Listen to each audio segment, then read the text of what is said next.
High, সবাই কেমন আছো? তো আজকে তোমাদের সঙ্গে শেয়ার করব আলু পটল আর ডিমের রেসিপি। তো এখানে দেখো আলু আর পটল যা যা লাগবে আমি সব কিছু কেটে নিয়েছি। তারপর এখন গ্যাস অন করে এই যে কড়াইতে তেল দিয়ে ডিমগুলো ভেজে নেব। এগুলো সিদ্ধ ডিম দিয়েও রান্না করা যায়, কিন্তু আমাদের বাসায় সিদ্ধ ডিম সবাই পছন্দ করে না, যার জন্য আমি আজকে ভেজেই ডিম রান্না করব।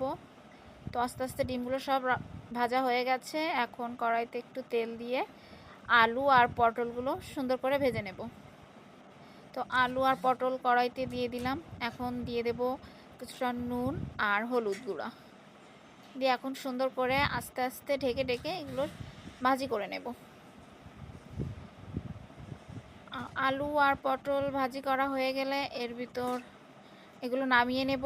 নামিয়ে নিয়ে এখন কড়াইতে আর একটু তেল দিয়ে এর ভিতর দিয়ে দেব আস্ত জিরা ফোড়ন।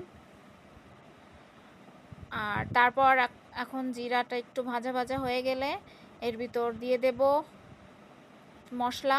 এটা হচ্ছে পেঁয়াজ, রসুন আর আদা বাটা, তার সঙ্গে কিছু গুঁড়ো মশলা আছে, যেমন ঝালের গুঁড়ো, জিরে গুঁড়ো, ধনে গুঁড়ো, হলুদ আর লবণ, সব কিছু একসঙ্গে মিক্সড করে এগুলো কড়াইতে দিয়ে দিলাম। এখন সুন্দর করে মশলাটা কষিয়ে নিতে হবে।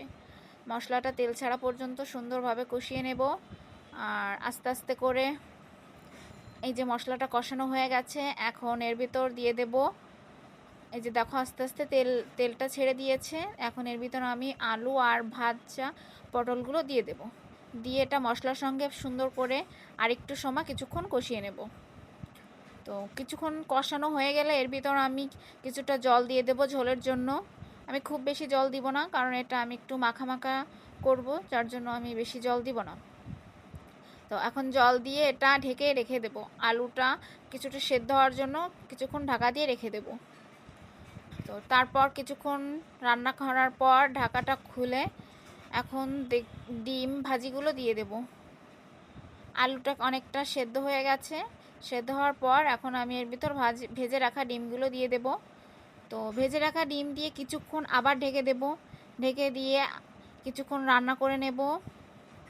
5-10 মিনিট কিছুক্ষণ ঢাকা দেওয়া থাকবে। তারপর ঢাকা খুলে এর ভিতর কিছুটা গরম মশলা দিয়ে লবণটা চেক করে, যদি লবণ ঠিক থাকে তাহলে নামিয়ে দেব।